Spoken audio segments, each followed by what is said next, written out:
शेतकरी मित्रांनो नमस्कार. पीएम किसान योजना बंद होणार आहे का? पुढील हप्ते मिळणार आहेत का? अनेक दिवसांपासून शेतकऱ्यांच्या मनामध्ये हा प्रश्न जो आहे तो घोंगावतोय. आता केंद्र सरकारनं याबाबत मोठा निर्णय घेतलाय. केंद्रीय मंत्रिमंडळाच्या बैठकीमध्ये पीएम किसान सन्मान निधी योजना आणखीन 5 वर्षांसाठी सुरू ठेवण्यास मंजुरी देण्यात आली आहे. म्हणजेच आर्थिक वर्ष 2026-27 ते 2030-31 या कालावधीत ही योजना देशभरात सुरू राहणार आहे. या योजनेसाठी केंद्र सरकारनं सुमारे 3.25 लाख कोटींची तरतूद केली आहे. या निधीतून देशातील पात्र शेतकऱ्यांना पूर्वीप्रमाणेच वर्षाला 6,000 रुपये आर्थिक मदत दिली जाणार आहे.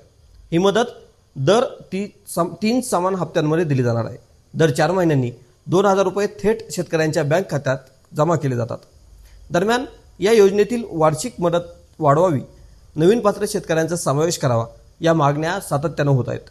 मात्र केंद्र सरकारनं सध्या या योजनेच्या नियमांमध्ये कोणताही बदल केलेला नाही.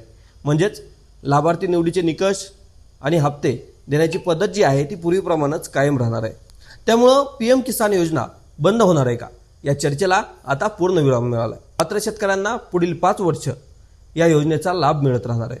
मात्र एक गोष्ट लक्षात घ्या की हा निर्णय पीएम किसान योजनेसाठी आहे.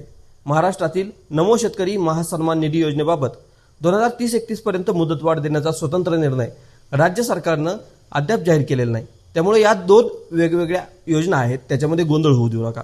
अशाच शेती आणि सरकारी योजना, कृषीविषयक अचूक माहिती, राजकीय अपडेटसाठी आपले पेज फॉलो करा आणि यूट्यूबवर हा व्हिडिओ पाहत असाल तर सबस्क्राईब करायला विसरू नका आणि जास्तीत जास्त शेतकऱ्यांपर्यंत हा व्हिडिओ देखील पोहोचवा. धन्यवाद.